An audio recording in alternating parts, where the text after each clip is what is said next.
Welcome back to another MOTOBOB video, and you join me today on a gloriously sunny day in Spain for the launch of the new 2023 Triumph Street Triple. Now on the first day when we got here, we had the press briefing and Triumph said that they believe that this generation of Street Triple is the benchmark for the middleweight naked segment, the bike against which all others should be measured. So fortunately we've had plenty of time on the bike. We've had a whole day on the track and a whole day on the road today to find out whether we agree. And so in this video we'll go through all of the details, everything I've learned to find out.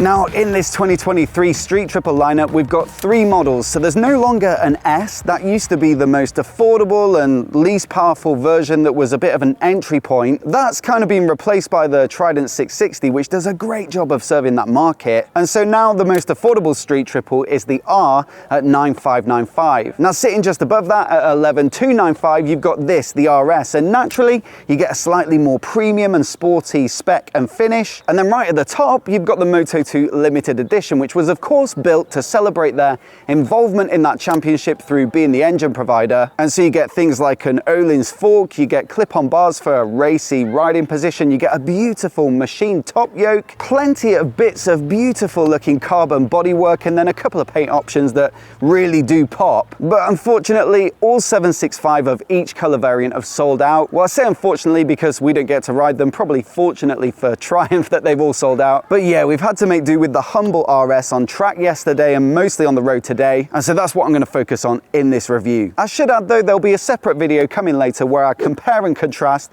the R and RS and give you a bit of advice on which is best for which type of rider. Now there are 3 key areas in which Triumph have sought to improve this bike, and we'll start with the engine, and there are plenty of new components as we saw at the press briefing. So new pistons, a new valve train, plenty of tweaks that have somewhat trickled down from their knowledge from the Moto2 championship, and the result is more peak power. So the R model gets 2 more PS, so it's 120 peak, and the RS and the Moto2 get 7 more PS, so 130 peak. Now on the track, I'm never going to be the quickest guy through the corners, but it did give me a proper chance to really test out the engine and properly rev it out, which you might not always be able to do on the road. And yeah, there's plenty to go at, plenty for the road, and certainly for a rider of my abilities on the track as well. And that 130 PS makes it quite a bit more powerful than most of the bikes you consider the competition for this. So the KTM 890 Duke, the Kawasaki Z900, the Yamaha MT-09. I will say all those bikes have a bit more displacement, so they do make more peak torque, and that gives them a bit of real-world usability, but this engine is still plenty balanced enough. It's a beautiful triple, super smooth, plenty of mid-range for driving out of corners in 3rd gear, and it really is a joy to use. In fact, there are a couple of tweaks they've made to try and liven it up for this generation. So they've given it a new map, which they say is more responsive, and also they've shortened the gear ratios, both in the box, so like 2nd, 3rd and 4th are about 6% shorter, but also the final drive ratio is shorter as well. And it does feel super playful and lively and responsive. In 2nd gear at 5,000 or 6,000 RPM, it'll happily power wheelie if you give it a quick snap. And also it's got a really nicely implemented anti-wheelie system that will bring it back down nice and smooth if you just keep it open. Riding it on the road though, you really do appreciate a bit more of that mid-range and the smoothness of this engine and how refined it feels and how smooth the throttle is. There's no on-off snatchiness, even if you're in the more sporty riding modes, and I think it's a really nice balance of an engine that's fun and playful, but also it's refined and smooth and all those things that make a bike nice to use day in, day out. Plus you've got the up and down quick shifter on both the R and RS models as standard, and it really is nice and crisp. Triumph have always done their shift assist system really nicely, and this is no exception. And then they've also developed a freer flowing exhaust system for this year, and I've got to say it really does sound nice, especially at full chat down the back straight at Jerez. And also if you just kind of revving it up static. Now there's no accessory exhaust, as is pretty much always the case now with Triumph's bikes, but you do feel like with the exhaust system and the induction noise, they've pretty much done their best in terms of getting the most volume and richness out of it. Now much like how they've tried to make the engine feel a little bit more perky. They've also made some tweaks to the spec to give the same effect with the handling. So firstly, there are 12mm wider handlebars to give you a little bit more leverage, but also on this RS model, there's a little bit more rear ride height. I believe they've done it with a spacer on the shock, but of course that affects pretty much the geometry of the whole bike. So it steepens that head angle, it lifts the pivot point for the swing arm, and combined with the wider bars, the effect is a bike that really does feel quite nippy. Now, as a result, you also get a 10mm lift in the seat height, and that does make it feel quite sporty because you're up and over the bars a bit more, whereas the R model still sits at 826mm, so that is a little bit more of a chilled out riding position. We've had the opportunity to ride them back to back. Still a great handling bike and plenty of fun, but when you get onto this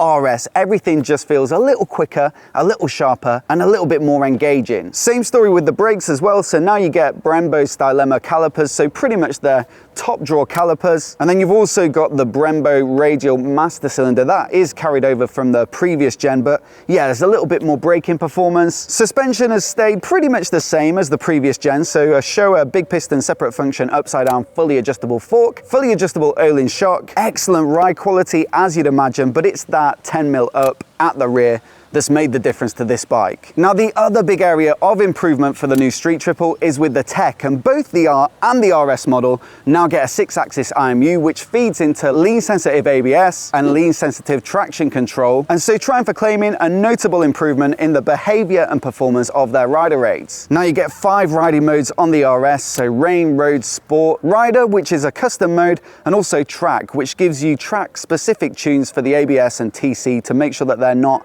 getting in the way too much. From my perspective, there's a nice variety between the riding modes. They're easy to switch between and they behave as you'd expect. So it feels a lot more lively and it lets the front wheel come up more in the track mode. And then you can dial it right back to Rain where you're going to get the most intervention. And if you are using this bike year round, then that's always going to be a nice thing to have. Interestingly, with the technology package though, there are a couple of features which are now accessory fit. So cruise control, which I don't believe was available on the previous generation, is now in the accessories catalog and it's 305 quid. And also the Bluetooth connectivity, so things like navigation and being able to control your phone and messages and calls. Again, you'd have to spec that and have it fitted, and both those things are going to add to the cost of this bike. Now, it's an interesting one because not everybody wants cruise control, not everybody wants Bluetooth connectivity, and so you could argue that it's a smart move because it keeps the price of the bike down. But if you do want those things, then you can spec them up. But as always, I'd love to know what you think down in the comments. Are they features that you'd find yourself using, or would you rather just get the simplest bike for your 11295 and have most of what you're spending going on good mechanicals? Let me know down in the comments. So look, all around this bike is absolutely excellent. Thoroughly enjoyed it on the track, and I think even more so on the road. And I also think they've done a great job of updating the styling. It's got a little bit more edge to it, and I really like how the shrouds on the side and the tank come to this quite aggressive pinch point around the headlights here. It's a really stunning looking bike,